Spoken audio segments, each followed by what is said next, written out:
The pen is in the house. And Ralph, kudos to the work that you did, because not only are we going to break down some home run derby props, some plays, talk the All-Star game as well, you dug deep enough to find some charts for the folks and MLB second half of the season. So we got a treat for folks here on a Monday. Thanks for making us making a part of it.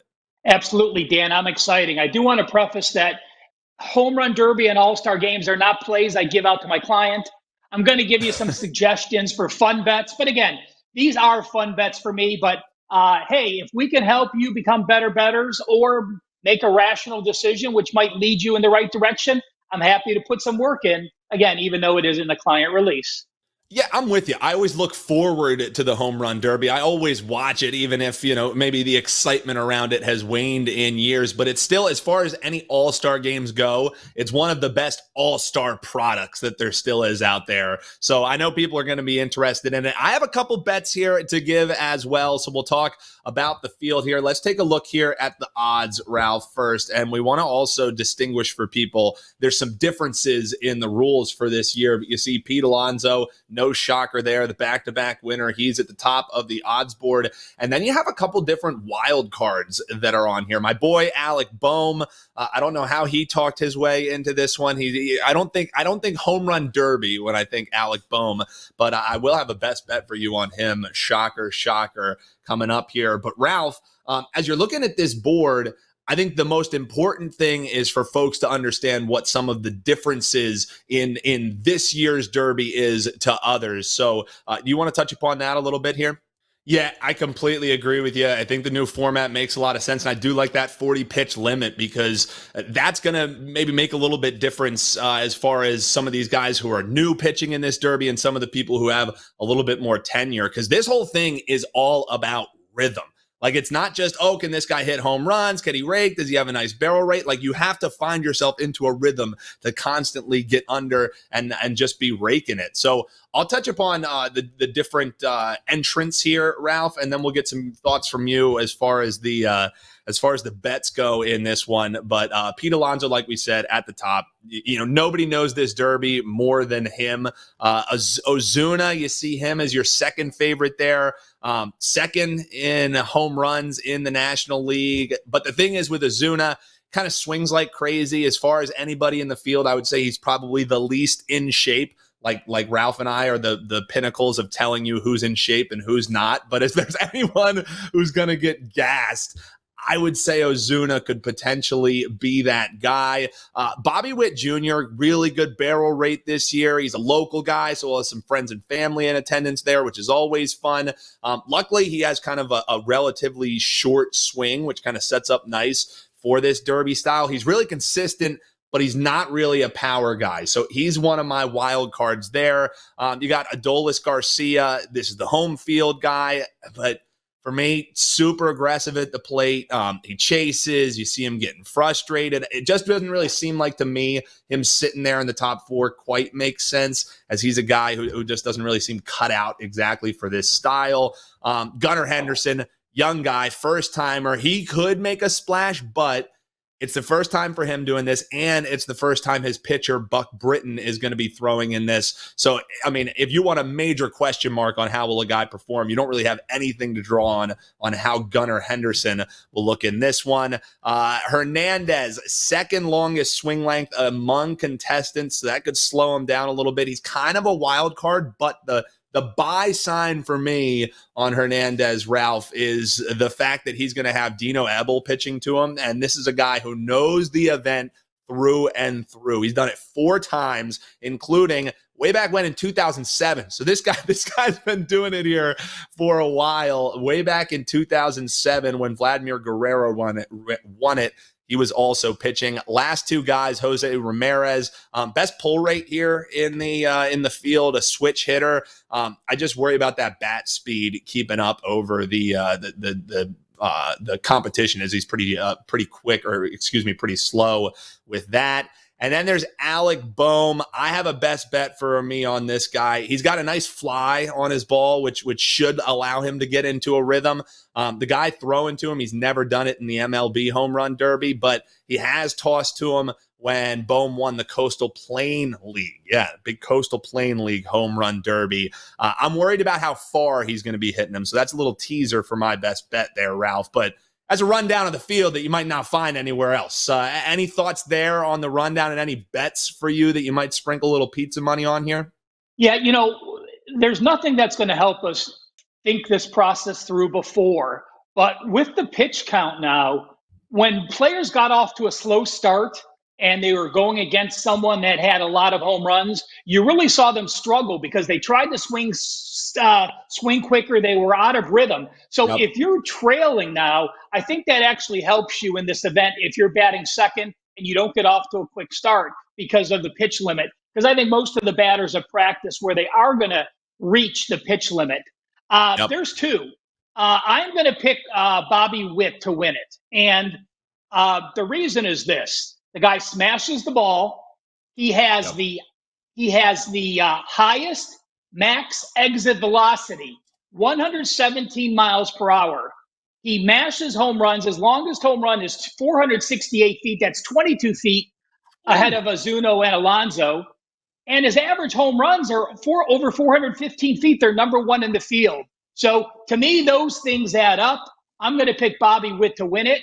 And while you don't like his swing rate, I'm going to throw on a little shickle on Jose Ramirez, the long shot. Remember, he was eliminated in 2022. He lost to Soto by 1. Soto went out to win the event, and he had a bad thumb. So he's having a blast this year. And so, again, a small little pizza wager on Ramirez, and I will pick Witt to win the tournament. Yeah, I don't hate either of those looks for sure. For me, even when you're getting it at around 340, I think you have to play on Alonso. The guy knows this event. He wins it every year. It's not like you're getting terrible plus money on that. So I like both of those long shots, and maybe you supplement it with the guy at the top. I think as far as those two at the top, I would honestly cross Azuno off your list. So I'll throw down the gauntlet, hop below in the comments, tell me what an idiot I am writing him off. I just don't think as far as this field goes, and as far as the new setup goes, it doesn't really set up great for him.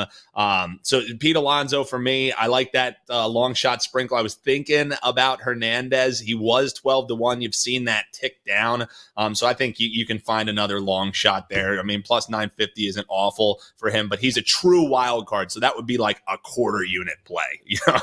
Any of those long cards, like Ralph and I aren't telling you, hey, 4%, 5% play, pull off the rubber band. Like, this is tread lightly category. As far as what my best bet is, though, I know Alec Bohm. I've seen him back from when I lived around the Reading area, so I saw him come up all the way. He's fun. He's great to watch. He's got a nice fly ball, but that fly doesn't always equal long home runs. So I'm going to be betting his under longest home run. This one's over at DraftKings. 454.5 is the number. His longest this season, even in some hitter-friendly ballparks, is 427. So you're telling me he needs to get 25 more feet underneath that in a different style of a derby where he's not swinging for power, he's just trying to get underneath it.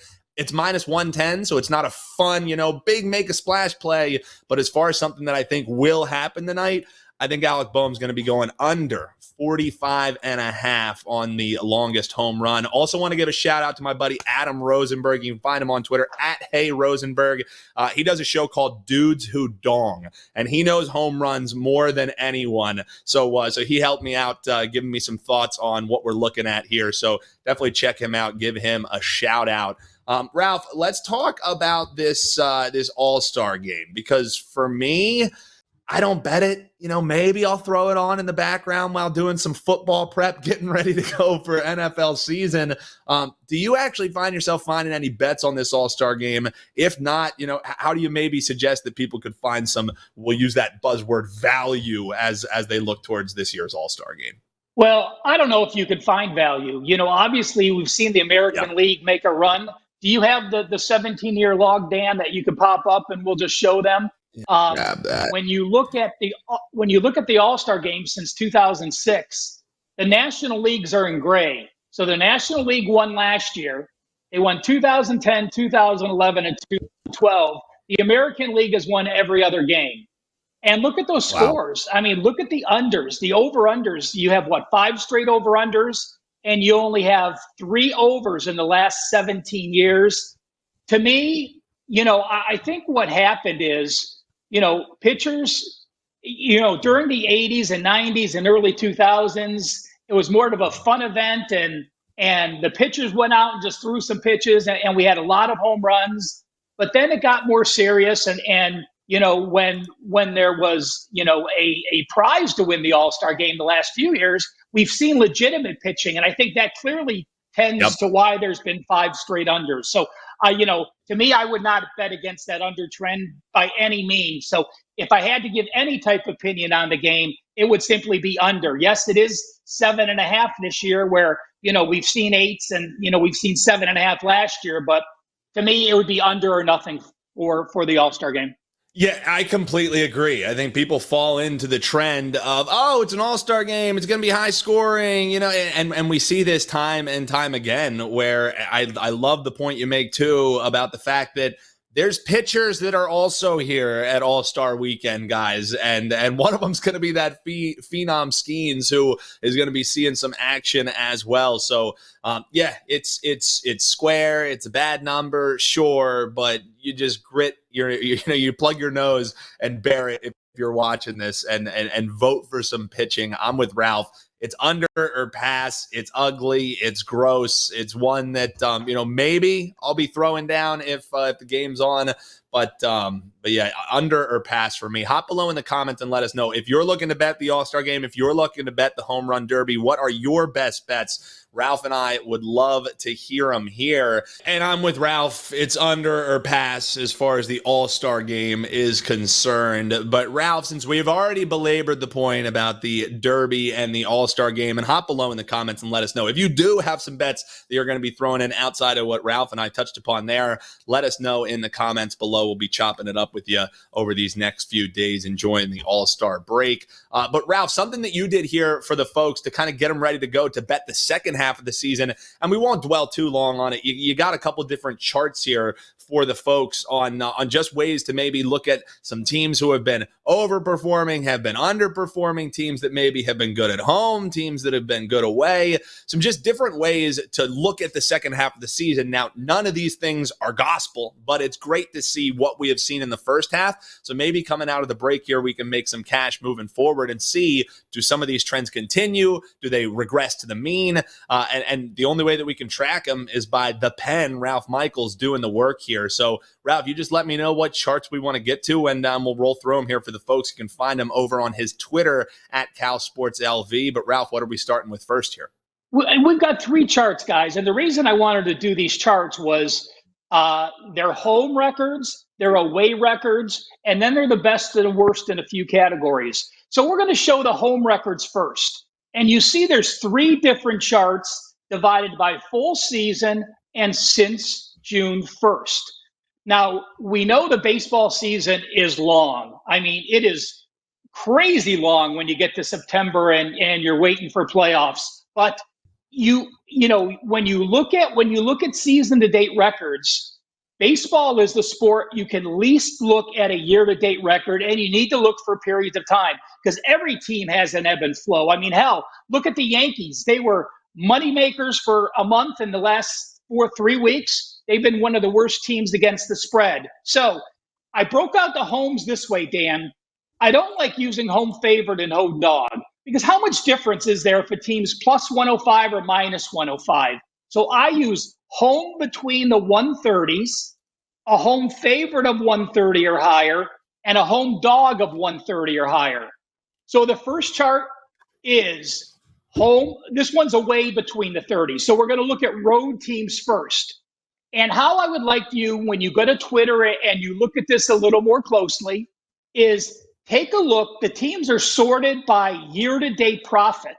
But on the right-hand side, you have since January 1st. So what I like looking is, are there any red numbers at the top where those teams are negative since June 1st? Or are there any positive numbers on the bottom for those teams that were negative? So taking a look at this chart, for example, we look at the top red team would be the Nationals. Nationals are 11-18 away between the 30s. But when you look at them since June 1st, they're only 1-5, so you're minus money. So the most important thing as you're looking at these charts on Twitter are how teams do full season and what they've done the last 6 weeks, and find the biggest differences between them. Let me see if I can pull one out real quick, Dan. Let's go ahead and do home favorites minus 130. It's that green chart, and I'll just show one example on what we can do. This one's a little tighter. So, if you look at when you see it smaller, you're going to see the home favorites of minus 130. The Phillies are the best team, 34-13 plus 9.09 units. But since June 1st, while they are 14-7, you might think 67% is good. With an average line of minus 198, they're actually minus 1.4 units. So you have to make sure you're looking at what profit is and not what the record is. And on the flip side, the Padres as a home favorite of minus 130 was only minus 4.3 units for the season. But recently they've gone 9-4 with an average line of minus 168. So they are plus 3.1 units. So the home and aways I'll post on Twitter. But let's go through the best and worst of some of the unique situations. That standalone page, Dan, either one by one or the full page. And we'll just run down who the leaders are in some categories that you may not always look at to handicap, like day games, night games versus righties versus lefties. Yeah, and again, folks, at Cal Sports LV is where you can find all of these charts where you can really dive into them. I know sometimes they get a little bit tough on the eyes here, but that's why we like having Ralph to break them down, and you can check them out at Cal Sports LV. So yeah, let's start with some of these unique trends, because when you're talking about baseball, Ralph, and especially handicapping all year long, so much of it is finding spots that add up and finding unique spots that the numbers actually make sense, that you can have some data to draw on here in the season. The more data we get, the more strong these trends become. And I think this day game and night game is one that sometimes can make sense, especially when you start factoring in the travel that some of these teams are putting on. Like day game versus night game splits is huge when you're talking about a team who's on a 9-game road trip. So let's take a look at this one, and you can kind of break it down for us a little. I didn't put much stock into day and night games till about 4 years ago when I started listening to those players on the interviews, and someone said, "Why are you doing so well on day games?" And they just said they have a better routine and they get here in the day and they see the ball better and the backdrops are better. So I started putting a lot more stock into it. Day games, you see the best two teams season to date, the Guardians and the Brewers. Since June 1st, the best two teams, the Twins and the Brewers. So when you have a team like the Brewers, consistent, full season, and since June 1st, you want to mark them. I know the Guardians have been a consistent day team too. The worst teams in the day, the Rockies and the White Sox, well, they're going to be the worst in a lot of categories. The worst since June 1st, the Rockies and the Athletics. So again, when you have bad teams, be very careful when you're picking spots to back them. And night games. Dan, your Phillies, 41-17 night games plus 14.6 units. Look at that disparity from number 1 to number 2. The next best team at night games are the Mets at plus 7 units. And then at the bottom, the Blue Jays. Look at the Blue Jays. Their average line of minus 118, but they're 10 games under as an average favorite of minus 120. That's why they're down 15 units. And the Marlins, minus 18 units. Since June 1st, the Brewers at night. Remember, we had the Brewers as the number 2 day team and the number 2 day team since June 1st. Wow. At night, the Brewers are second last in profit, minus 8.6 units, and the Blue Jays are last at minus 11 units. So let's keep an eye. I mean, right there, that jumps out at me on the Brewers. Let's take a look at the Brewers moving forward. Play on at day, fade at night. We'll see if that continues. It sounds like some guys who need to get a little bit more beauty sleep is what's happening there. It's like that old Tom Brady trend where it was like anytime he's played in these primetime games after the 40th birthday, it has been rough for him. Definitely something to keep an eye on, because those numbers, they don't lie at the end of the day. And sometimes, again, you can extrapolate and you can, I guess, kind of try and figure out the why. But as far as the proof being in the pudding there, if it walks like a duck and talks like a duck, Ralph, maybe it's a duck that plays bad in night games. That could definitely be. The other chart that you have here for the folks is versus left-handed and right-handed pitching. This one explains itself of why it's important to know. Before we get to that one, though, Ralph, football is right around the corner. I know you've already started your college football prep, your NFL prep. There's more reasons than ever with MLB coming back here to partner and get some of these long-term packages, because NFL preseason, one of your favorite times of the year, is right around the corner as well. So what do you have checking out over at your page for prospective clients, and what can they expect over these next few coming months before we get to that final chart? Dan, since 2008, 65% preseason winners. Since 2008, preseason plays 4% and higher, 75%. You get the entire NFL preseason for $99, or the college football and NFL combo early bird, just $777. I already have 3 college football plays loaded, including a 5% in college football win total. So you sign up now, you'll get plays as soon as I release them, and I will be releasing more in the next few weeks. I love it. Can't believe football is right around the corner. That means Bet On It is right around the corner. TNA with Ralph is right around the corner. And partnering with those client plays, a great best bet that you can make heading on out of the All-Star break into NFL. That's right. The best part of the sports calendar is right upon us. All right, last but not least, Ralph, I think this is probably one of the most important charts that you have for the folks, and it's lefties versus righties. Again, this is numbers that people, you start a lot of the time when you're looking at hitting matchups with looking at how these splits shake out. So how has the profit been as far as it goes? You have that factored in here for the folks as well. Well, my son and I always joke, let's see, the Indians are facing a lefty in day games. You know what to do. You look at the Guardians against lefties, number 1, and plus 12.9 units. Look at the variance from 1 to 2. The Rays are only plus 6 units as the number 2 team year to date. At the bottom of the list, the Yankees, the Diamondbacks, and the Marlins. So against lefties, it's no surprise. I do want you to take a look at the Yankees. I talk to Ariel about this all the time. The Yankees are 3rd last against lefties. And if you look below full season against righties, the Yankees are number 3 against righties. There is no team with a bigger lefty-righty dichotomy than the New York Yankees. Yep. But full season, the worst team against lefties, the Diamondbacks and the Marlins. Again, the Yankees are 3rd worst. Take a look, though, since June 1st. The A's have only played 5 games against lefties, but if you're 4-1 with an average line of 167, guess what? You're going to be leading the way at plus 6.35 units. And take a look at the bottom of lefties since June 1st. The Cubs, the Yankees, and the Orioles. We don't see the Orioles on the bottom of many profitable situations over the last 2 seasons. Yep. Since June 1st, they're only 3-8, minus 7.3 units against southpaws. And against righties, Dan, your Phillies, plus 12.5 units. The Red Sox and Yankees trail them.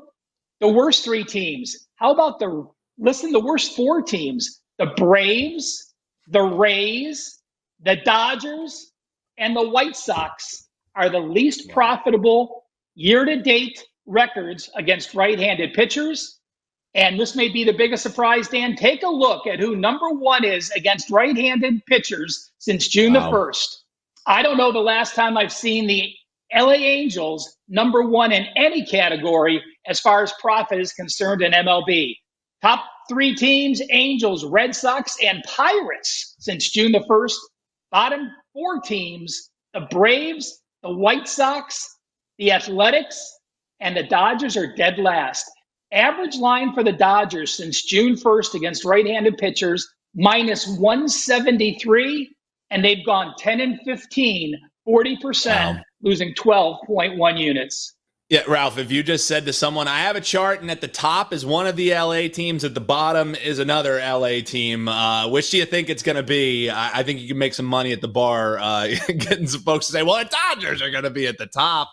Great work there by my man, Ralph Michaels. Check him out, wt.buzz/RM. Already broke down all the reasons why you should. A 5% college football season win total, locked and loaded over at his page. Swept them last year, 2-0 in them last year. So check it out, wt.buzz/RM. Ralph, huge thanks doing the work here for the All-Star Derby, for the Home Run Derby, the All-Star Game. The pen never sleeps. If you enjoyed the show, hit that like button. Make sure you're subscribed. We would appreciate it. And hop below in the comments. What's your best bet in the Derby? Are you betting the All-Star Game? And how are you looking to play the second half of the Major League Baseball season? We'll be back locked and loaded with you on Friday at the conclusion of the All-Star break. Big thanks to Ralph Michaels. I've been Dan Alexander. We'll see you here next time on WagerTalk TV. Best of luck, everyone.